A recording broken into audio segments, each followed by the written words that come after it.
Hey everybody, it's Rob from Flailthroughs. This is Gundam Battle Operation 2, and this is a request from Purple Kitten, who wanted the Pale Rider Cavalry in their personal colors. Hope I got it right. I think it looks pretty good, so fingers crossed. But Pale Rider Cavalry is still pretty solid. This is the 450, the level 3. And we are on the Arctic base, which means we are currently playing Ring Around the Rosie. And yeah, I'm trying to back up my teammate, but basically they all got on top of number 5, who is now dead. That's, I think, our support. And now they are ganging up on me while the rest of the team moves in. Since there's only 3 of them, and nobody on the...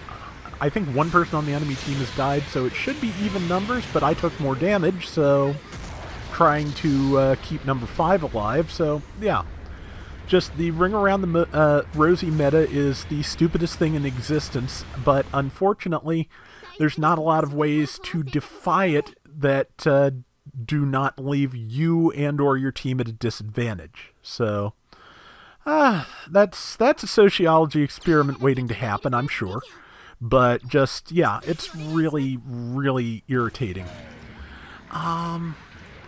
This, like, one of the reasons that I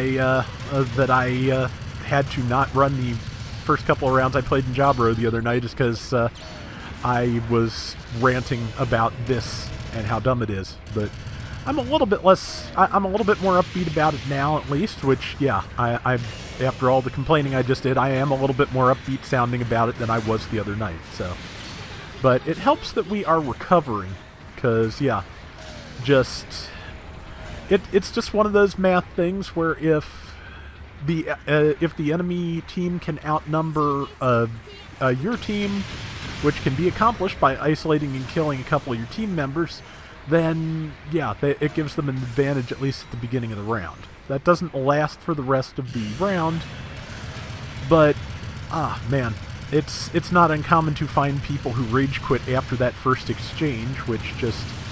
Again, as far as I'm concerned, the round doesn't actually start until all that nonsense is over, so just one of those things. Not sure why that person seemed to be attacking one of their teammates, but I made him pay for it at least, so that's something.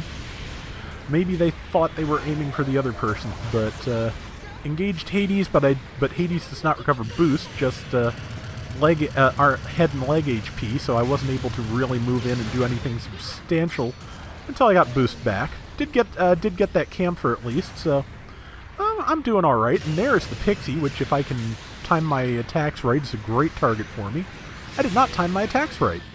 Lost my shield, but shields are replaceable, and maybe nope. I was about to say maybe if I'm lucky, I can save my teammate there. But yeah, lately I've been trying to back up teammates more, just because I would personally like to be backed up more. So it's a thing I keep trying to do, and it doesn't always work out. Unfortunately, it does sometimes end up being a throwing good money after bad thing. And just if one teammate is being attacked by like 5 people, there's not a lot you can do. You can draw off 1 or 2 of them, but odds are they will kill the enemy. They will kill the teammate, and then they will kill you, which is annoying. And of course, out-prioritied by the Pixie, so I'm trying to draw off just the Pixie also did not work. So it's. Yeah, I'm doing good damage. I've gotten a few kills, but in terms of just judgment, maybe not doing great here. I probably should have kept retreating and led them over to my base, but of course at this point there's not anybody, none of my team's over at the base, so that's not their fault. It's not anything they're doing wrong. Just wouldn't really have worked out the way I would hope it would. That's kind of being a running theme with fighting on the Arctic base right now. But. My favorite weapon on the Shekinah is generally the beam gun. It does really good damage. It has stopping power. It's a really solid weapon when you can land it. The Gatling, of course, has the advantages of build stun and ASL, so it can land shots that the beam gun can't. It's also I'd say they have about the same re-ready time once they're empty, but it's. You know when it's going to be empty as opposed to occasionally overheating the beam gun like I am doing. Got the kill on that, though. Also, it does have the beam javelin, and if that's something that you've gotten used to the spacing of, it's a really strong weapon.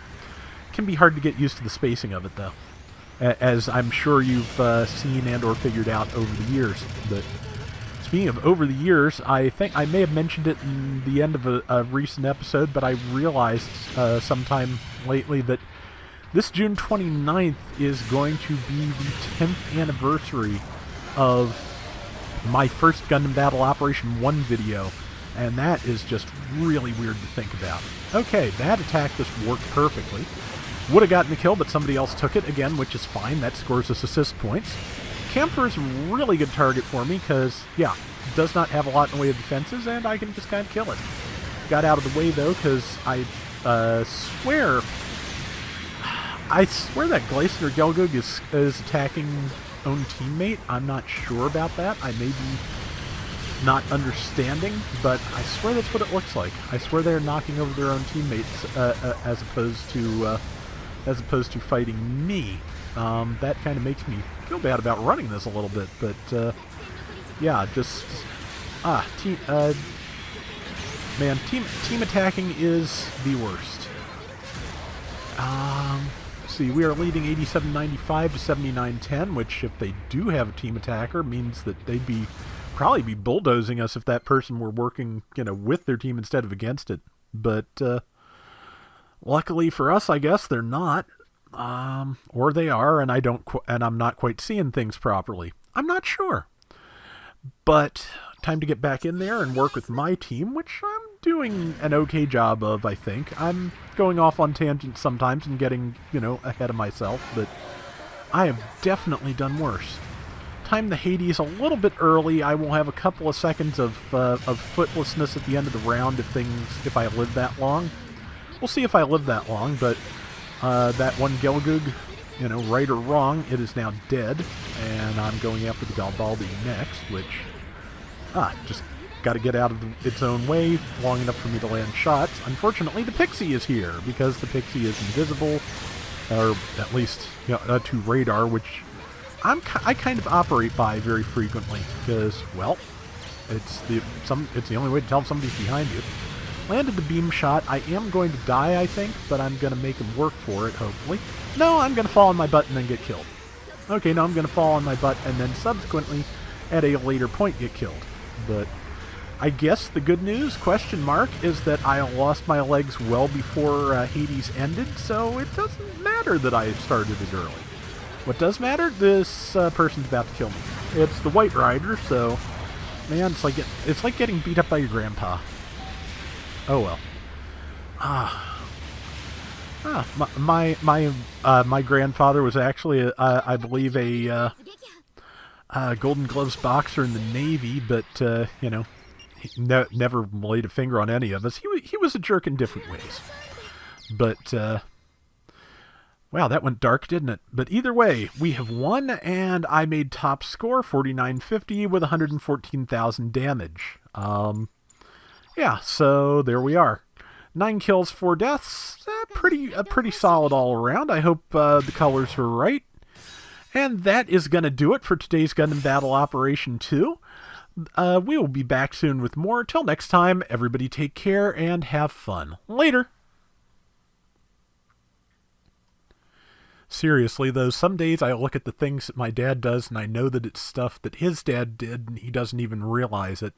And just, you can make people miserable over a series of generations if you're, not careful. So I guess what I'm saying is, be nice to your kids.